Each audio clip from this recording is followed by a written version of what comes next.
श्री कृष्ण द्वारका में अपने पत्नियों से किस प्रकार मिलते हैं, यह जानते हैं आगे। श्री गणेशाय नमः। ओम नमो भगवते वासुदेवाय। अथा विशत्स्व भवनं सर्वकाममनुत्तमं प्रासादा यत्र पत्नीनां सहस्राणि च षोडश। इसके बाद भगवान श्री कृष्ण अपने उस अनुपम महल में प्रवेश किए जो सभी प्रकार की दिव्य सुख सुविधाओं से संपन्न था। वहां उनकी 16,000 रानियों के लिए 16,000 भव्य महल थे।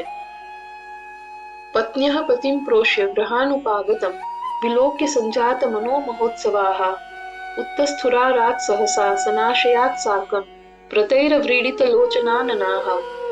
जब भगवान श्री कृष्ण बाहर से लौटकर अपने महलों में आए, तब उनकी रानियों ने उन्हें देखा।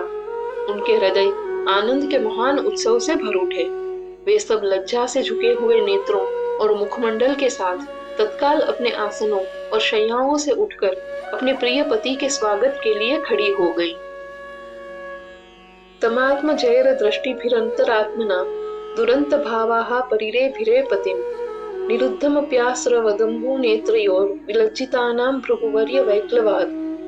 हे श्रेष्ठ भृगुवंशी, भगवान श्री कृष्ण की रानियों का प्रेम इतना प्रबल था कि उन्होंने पहले उन्हें प्रेम भरी दृष्टि से और फिर अपने हृदय में उनका आलिंगन किया। उसके बाद उन्होंने अपने प्रिय पति को प्रत्यक्ष आलिंगन किया। लज्जा के कारण वे अपने आंसुओं को रोकना चाहती थी, किंतु प्रेम की भाव विह्वलता से उनके नेत्रों से अश्रुधारा स्वतः बह निकली।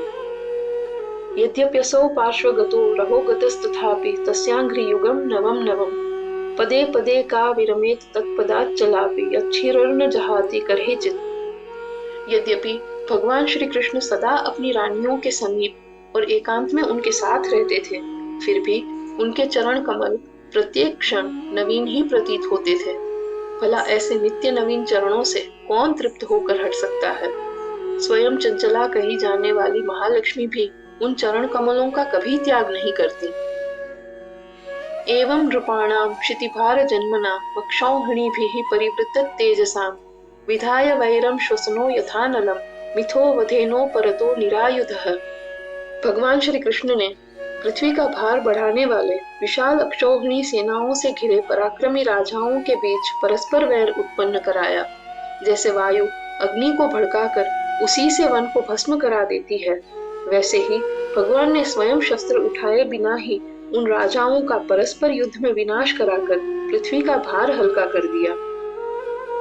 स एष नरलोकेऽस्मिन्नवतीर्णः स्वमायया रेमे स्त्रीरत्न कूटस्थो भगवान प्राकृतो यथा। यही भगवान श्री कृष्ण अपनी योग माया से इस मनुष्य लोक में अवतरित हुए।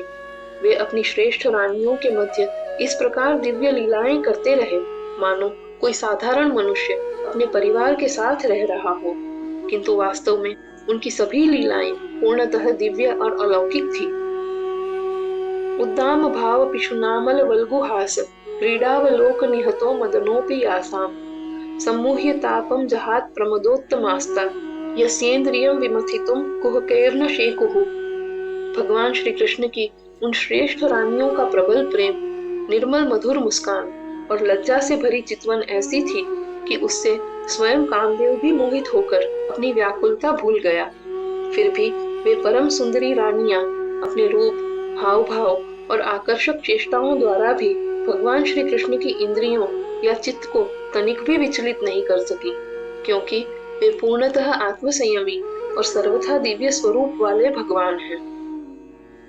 तमयं मन्यते लोको यः संगमपि संगिनम् आत्मौपम्येन मनुजं व्याप्रणवानं यतो बुधः। अज्ञानी लोग भगवान श्री कृष्ण को अपनी ही दृष्टि से देखकर उनके विषय में निर्णय करते हैं। वे उन्हें साधारण मनुष्यों की तरह सांसारिक कार्यों में संलग्न समझते हैं और इसलिए पूर्णतः अनासक्त होते हुए भी उन्हें आसक्त मान बैठते हैं। वास्तव में भगवान सभी कर्मों से परे और सर्वथा निर्लिप्त हैं। एतदीश नमीशस्य प्रकृतिस्थोऽपि तद्गुणैः न युज्यते सदात्मस्थैर्यथा बुद्धिस्तदाश्रया। यही भगवान का वास्तविक ईश्वरत्व है कि वे प्रकृति के भीतर अवतरित होकर उसके बीच लीलाएं करते हुए भी उसके सत्व, रज और तम गुणों से कभी प्रभावित या बंधते नहीं। जैसे आत्मा के आश्रय में कार्य करने वाली बुद्धि आत्मा का आश्रय लेकर भी आत्मा को बांध नहीं सकती, वैसे ही भगवान प्रकृति में स्थित होकर भी उससे सर्वथा निर्लिप्त रहते हैं। तम विनिरे बला मूढ़ाः स्त्रैणं चानुव्रतं रहः अप्रमाण विदो भर्तरीश्वरम मतयो यथा।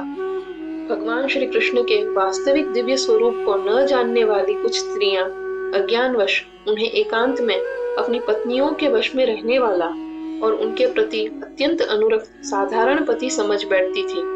वे अपने स्वामी के परमेश्वर स्वरूप को नहीं पहचान सकी और अपनी सीमित बुद्धि के अनुसार ही उनका आकलन करती रही।